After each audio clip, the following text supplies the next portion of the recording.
سلام الله عليكم أعزائي تلاميذ سنة ثالثة متوسط. أهلا وسهلا بكم معي من جديد. أعزائي زوار القناة الجدد، أهلا وسهلا بكم معي إخوتي. شرفتوني ونورتوني في القناة. ما تنسوش من فضلكم دعم القناة بالضغط على زر الاشتراك وكذلك تفعيل الجرس حتى يصلكم جديد الدروس إن شاء الله.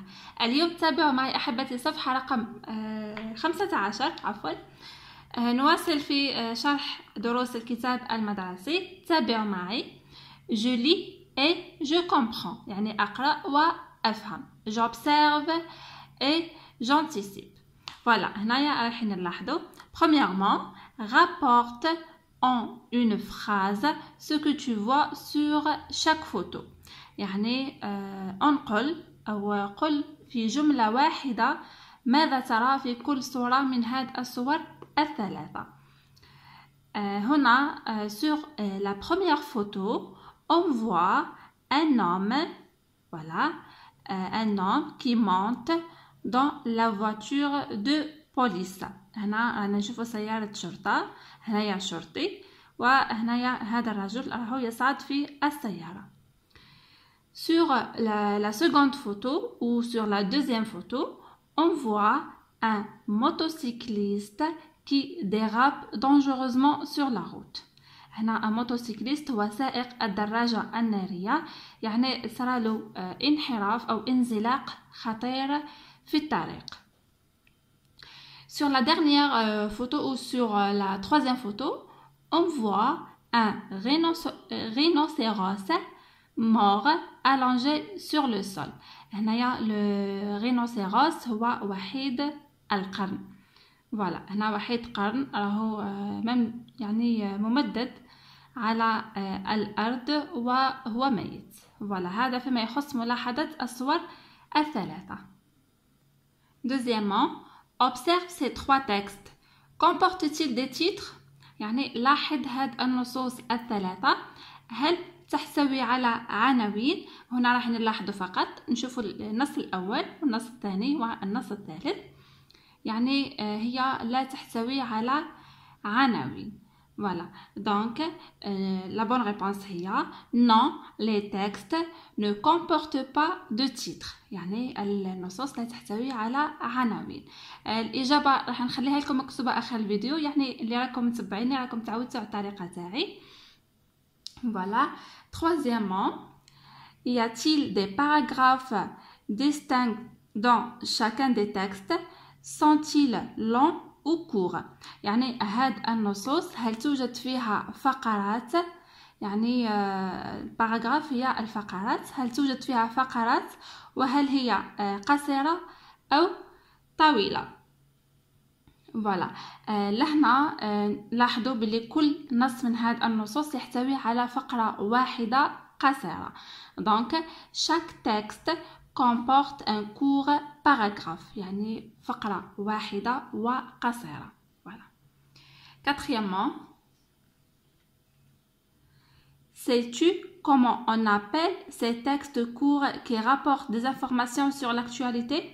هل تعلم كيف نسمي هذه النصوص القصيرة التي تحمل لنا أخبار حول الحدث أو حول ماذا يحصل؟ هنا هاد les textes on les appelle les brèves. Voilà, on appelle ces informations des brèves. voilà، هادو هما لي بغاف. كما لاحظتوا هو يكون نص قصير، يعني فيه على الأكثر 4 سطور، ما يكونش عنده عنوان وهو موجز لخبر مهم. voilà. Ensuite, je lis pour comprendre، يعني رايحين نحاولوا نقراو هاد النصوص الثلاثة حتى نفهم ماذا جاء فيها. تابعوا معي جيدا. Texte numéro 1. Le week-end dernier, un jeune motocycliste de 23 ans a fait une grave chute après avoir reçu un texto sur l'autoroute de Zeralda. La présence du téléphone portable sur la route confirme que le SMS a été à l'origine de l'accident. يعني نهاية الأسبوع الماضية هناك سائق دراجة نارية شاب عمره 23 سنة، يعني حدث له انزلاق أو سقوط، يعني سقوط خطير بعد تلقيه رسالة، يعني SMS في البورتابل تاعو في الطريق السيار لزيرالدا، يعني بالقرب من الجزائر العاصمة. la présence du téléphone portable sur la route، يعني وجود الهاتف النقال على الطريق يؤكد أن الSMS أو الرسالة القصيرة كانت هي السبب في هذا الحادث. voilà، نتمنى تكونوا فهمتوا هذا الخبر. Texte numéro 2.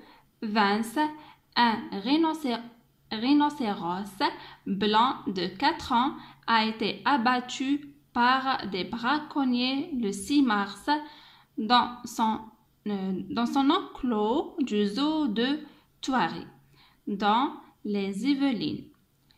Le délit a été commis afin de récupérer sa corne. يعني فانس هو اسم هاد وحيد القرن اللي نسميوه لو رينوسيروس. هذا لو رينوسيروس بلان عمره 4 سنوات، قتل من طرف صيادين يعني غير شرعيين، لي براكونيي هما الصيادون الغير شرعيون، يوم 6 مارس في يعني في مكان تواجده في حديقة الحيوانات في تواري دون لي زيفولين، هذا مكان في فرنسا.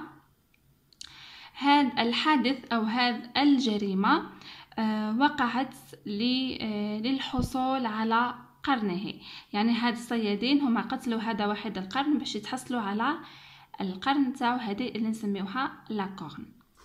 فوالا، هذا فيما يخص النص الثاني. هنايا في هاد لابغيف هنا راح نشوفوا المصدر ونشوفوا كذلك التاريخ. انتبهوا جيدا. فرانس انفو le 9 mars 2017 agence de presse. هنا عندنا التاريخ تاع صدور هذا الخبر ومصدره. Texte numéro 3. Danemark, la nuit dernière, un vendeur de hashish de Christiana, pressé de rentrer chez lui, a pris un taxi. Quelle n'a pas été sa surprise lorsqu'il s'est rendu compte qu'il était monté dans une voiture de police. Il a été arrêté pour détention et trafic de drogue. Twitter, le 23 décembre 2017. هنا نديرو الترجمة.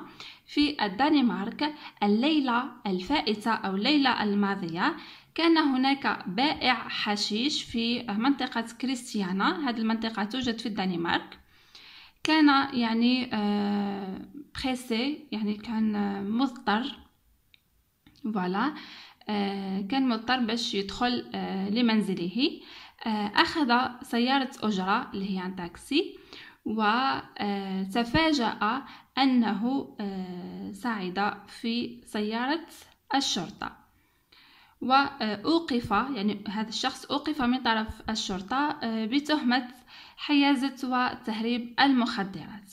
هنا المصدر هو موقع تويتر، والتاريخ هو le 23 ديسمبر 2017، يعني ماشي تاريخ وقوع الحدث، تاريخ كتابة المقال أو كتابة الخبر.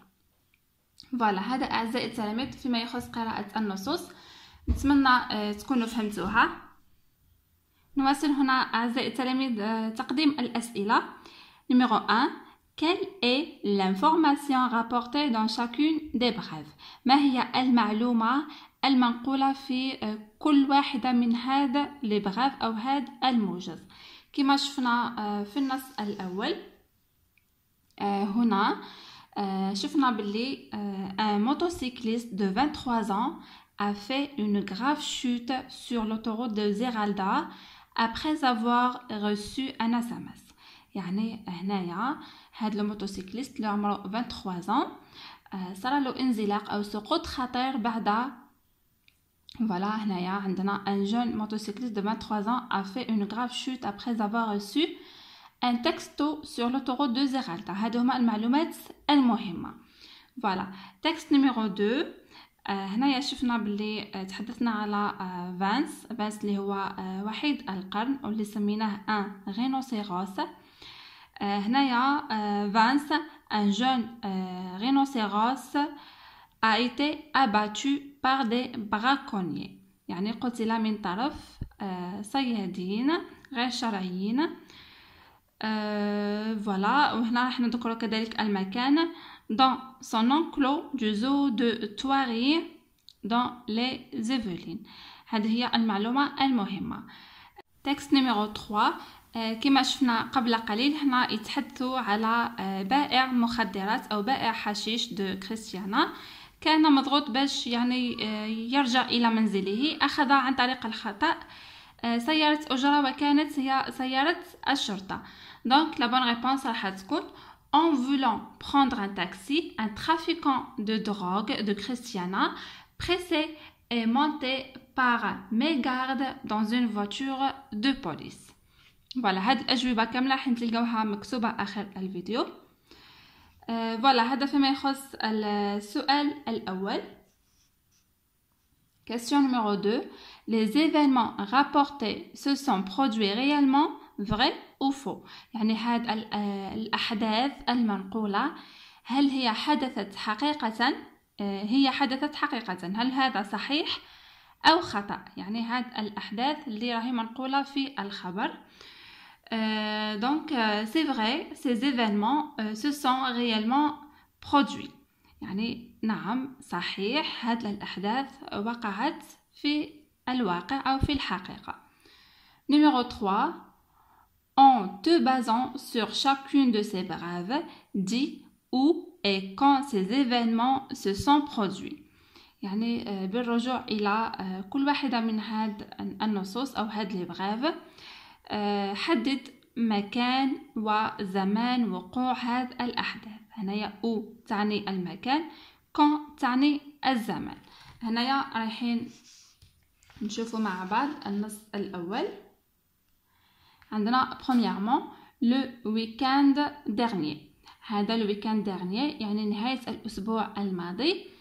هذه نعرفون باللي راهي زمان. donc le premier texte عندنا le week-end dernier هو زمان وقوع الحدث. المكان هو sur l'autoroute de Zeralda، يعني على طريق السيار لزيرالدا. voilà، عندنا le week-end dernier وعندنا sur l'autoroute de Zeralda. texte numéro 2. voilà، لهنا le lieu c'était dans un enclos du zoo de Thoiry dans les Yvelines. هذا هو المكان. هنا التاريخ رايحين نشوفوه هنايا في التاريخ تاع المقالة أو تاريخ الخبر. هنا عفوا لهنا راهو مذكور. voilà، لهنا عندنا Vance, un rhinocéros blanc de 4 ans a été abattu par des braconniers le 6 mars. voilà، هنايا اعتذر فقط، يعني درت خلط بين هذه وهذه. هنايا la date هي le 6 mars. le lieu هي dans le zoo de Thoiry dans les Yvelines. voilà، نتمنى تكون واضحة. يعني التاريخ هو 6 مارس، المكان هو هذا المكان موجود في فرنسا. texte numéro 3. هنا لو ليو اللي هو المكان في كريستيانا ان دنمارك، يعني هنايا في الدنمارك منطقة اسمها كريستيانا. عندنا لا دات هنا في النص ماهيش موضحة. نروحو نشوفو التاريخ صدور الخبر اللي هو لو 23 ديسمبر 2017. هنايا المقالة كتبوها في يوم 23 ديسمبر 2017، ولكن الخبر ما وقعش يوم كتابة المقالة، راهو وقع في الليلة السابقة لهنا لا نوي ديرنيير. دونك كي نقولوا لا نوي ديرنيير معناتها لهنا راح نحطوا لو 22 ديسمبر 2017، لانه من المنطقي انه لما يحدث الحدث حتى لليوم الموالي باش نكتبوا عليه الخبر. فوالا، يعني هذه لازم عليكم تركزوا عليها جيدا.